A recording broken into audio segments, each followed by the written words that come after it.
Hello viewers, நம்ம எல்லாருக்குமே தெரியும் பேன் அண்ட் ஆதார் லிங்க் பண்ணுறது ரொம்ப ரொம்ப இம்பார்ட்டன்ட்னு. பட் அதுக்கு லாஸ்ட் டேட் 31 March 2023 டிக்ளேர் பண்ணியிருக்காங்க. அதுக்கப்புறமா எந்தெந்த பேன்லாம் ஆதாரோட லிங்க் ஆகலையோ அது எல்லாமே இன்ஆப்ரேட்டிவ் ஆகிடும், அதாவது செயலிழக்கப்படும். ஸோ நீங்கள் in case PAN and Aadhaar link பண்ணலை அப்படின்னா முதல்ல போய் அதை ஃபஸ்ட்டு லிங்க் பண்ணுங்கள். அண்ட் யார் யாரெல்லாம் இன்னும் லிங்க் பண்ணாமல் இருக்கீங்களோ அவங்க எல்லாருக்குமே 1000 rupees கவர்மெண்ட் ஃபீ அப்ளிகபிள் ஆகும். ஸோ இந்த வீடியோவில் நம்ம உங்கள் பேன் அண்ட் ஆதார் லிங்க் ஆகியிருக்கா இல்லையா அப்படிங்கிற ஸ்டேட்டஸ் எப்படி செக் பண்ணுன்றதை பார்க்கலாம். கூகுளில் போயிட்டு இன்கம் டேக்ஸ்னு டைப் பண்ணுங்கள். உங்களோட ஃபர்ஸ்ட் லிங்கே இன்கம் டேக்ஸோட ஹோம் பேஜ் வியூ ஆகும். அதை கிளிக் பண்ணுங்கள். ஸோ இன்கம் டேக்ஸோட ஹோம் பேஜ் ஓப்பன் ஆனதும் குவிக் லிங்க்ஸ் கடையில் லிங்க் ஆதார் ஸ்டேட்டஸ்னு ஒரு டேப் இருக்கும், அதை சூஸ் பண்ணுங்கள்.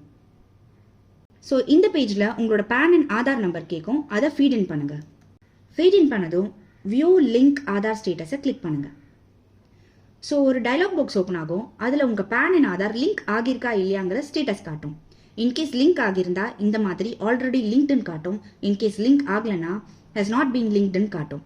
ஸோ லிங்க் ஆகாத கேசஸ்க்கு கண்டிப்பாக கூடிய சீக்கிரமே லிங்க் பண்ணுற ஸ்டெப்ஸை எடுங்க. இல்லைனா 1st April 2023 உங்களோட பேன் இன்ஆப்ரேட்டிவ் ஆகிடும். இன்கேஸ் உங்களுக்கு பேன் அண்ட் ஆதார் லிங்க் பண்ணுறதுக்கு சப்போர்ட் அண்ட் கைடன்ஸ் வேணும்னா Kanakkupillai.com ரீச் பண்ணுங்கள்.